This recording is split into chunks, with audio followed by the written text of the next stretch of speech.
because of Scott Brown, the Wicked Witch of Washington, D.C., it looks like it might be dead. Now, they're going to try to sneak it in, don't worry. They're going to try to sneak it in. I have it here that Nancy Pelosi, they're going to try to sneak it in. They'll probably go back and do it bit by bit. Instead of doing it, they wanted to push it through this 2,000-page bill, push it all through at once. Now they realize they can't do that. Now they realize that the American people, they're on to them. So they're going to push it in little by little. So they're going to be sneaky. They're going to go behind the doors. They're going to be sneaky. They're going to push it little by little. They're going to, they'll probably have like some kind of defense bill. No one's going to want to vote against a defense bill. And they'll push healthcare in under the table a little bit. They'll be in that defense bill somewhere. But too bad we're catching on to you. Too bad people like me we got our eyes on you. And conservatism is rising. In this article, it talks about all the things that President Obama's done. A little ahead in the article. In a year's time, the clarity of President Obama's and the Democrats' agenda has been revealed. Since taking office, Obama has rejuvenated his party's historical commitment to expanding government power, increasing taxes, and spending with reckless abandon. He regards doctors as predators, businessmen as parasites, and police as stupid. He wants to prosecute American intelligence officers for using harsh interrogation techniques. I'm going to talk about that later in the show, by the way. I have an idea for interrogation techniques. You'll like it. Harsh interrogation techniques against enemies who have killed and are seeking to kill Americans, and he wants to prosecute American soldiers for acts of bravery in the field. An example, punching a top Al-Qaeda operative in the gut while capturing him. Now that story is unbelievable. If you hadn't heard about that, they're trying to prosecute Navy SEALs because an Al-Qaeda operative was punched in the gut. They don't even know if that's true, but he said the Navy SEALs punched him in the gut while capturing him on the field. And then you have the Obama administration going after those Navy SEALs. Oh, but we'll take the terrorists out of Guantanamo. That's fine. What, are we going to take the terrorists out of Guantanamo and put our Navy SEALs in there? The American people are not going to put up with this. Continue on with the article. He has bailed out auto companies and homeowners for making irresponsible decisions with finances. He has orchestrated an astronomical economic stimulus package, which has stimulated nothing except the bank accounts of top Democrat campaign contributions in the public/government sector.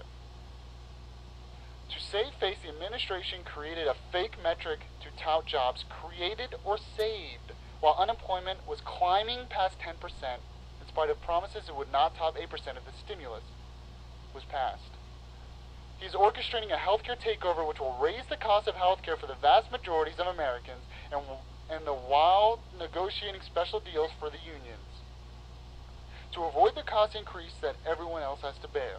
He is encouraging a cap-and-trade scheme that will increase the cost of energy for producers and consumers across the board, and has pledged billions in foreign aid to help developing countries overcome the effects imposed on them for man-made global warming, despite the fact that the theory is crumbling down around him.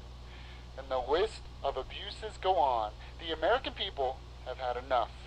The boldest acts of defiance against this radical liberal agenda can be seen in tea parties in which hundreds of thousands of Americans, and I have to comment about that later, our great liberal, not liberal, he's not liberal, he's a news commentator of MSNBC, Keith Olbermann, has something very serious and dramatic to say about the tea parties. So we'll comment on that later. Simply stated, these are the principles of individual freedom, personal responsibility, and limited government. These are the principles in which true conservatism is firmly rooted, principles which the Republican Party has been sorely lacking over the previous decade.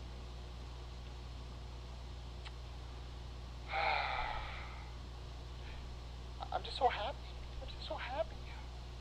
Because Scott Brown, the House of Dorothy, killed the Wicked Witch of Washington, D.C., the healthcare bill. Enter the current Senate race, and you finally have a true battle of ideas which the 2008 election lacked. On the left stands the Democratic challenger, who is little more than a toe-the-party-line candidate.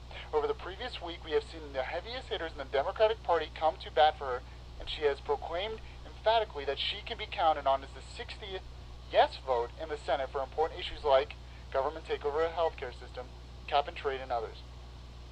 On the right stands Scott Brown, an ideologically committed, previously unknown conservative. He is firmly committed to the principles of individual freedom and limited government. and he has clearly stated that if elected, he will be the 41st no vote in the Senate on healthcare reform. The battle lines in the sand were clearly drawn, and people have spoken in a resounding fashion, and the message is resonating loud and clear. In one of the most democratic states in the Union, the liberal agenda has been clearly rejected. Conservatism is indeed rising. And as a quote here from Ronald Reagan, the rising tide of liberty will lift all boats. It's from Andrew Foy, a medical doctor who writes for the American Thinker. That states it all. Conservatism is rising. And you know what? I want to celebrate again. Why? Because the Wicked Witch of Washington, D.C. is dead. Healthcare witch is dead.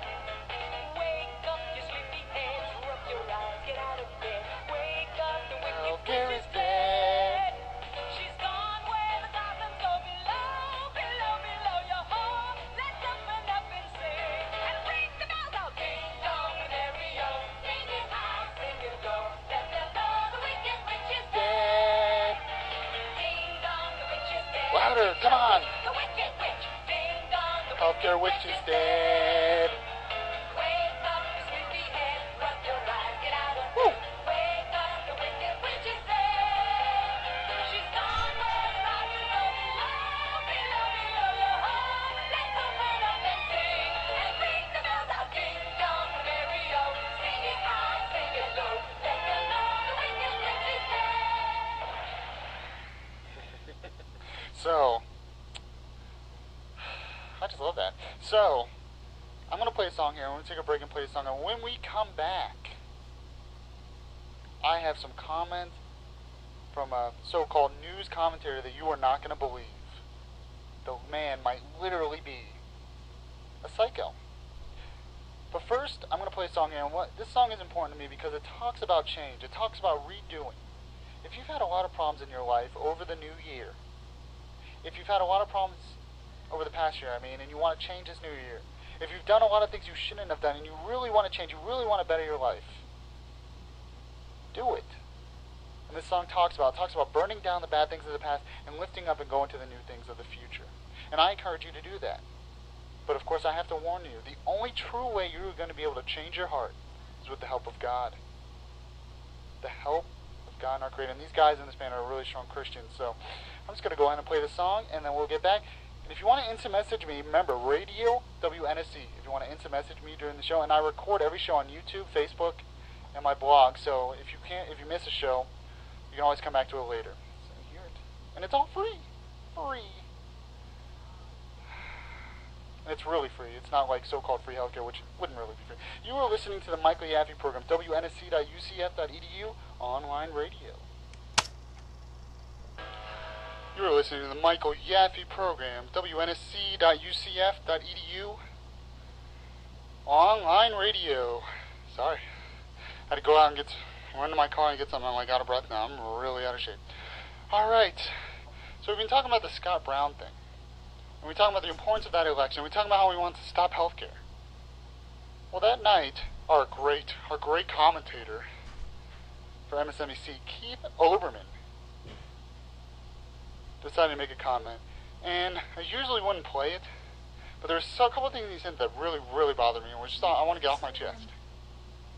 And plus, this guy somehow gets 1 million viewers. He somehow gets 1 million viewers. No, that's not even half what Glenn Beck, Sean Hannity, or Bill O'Reilly get.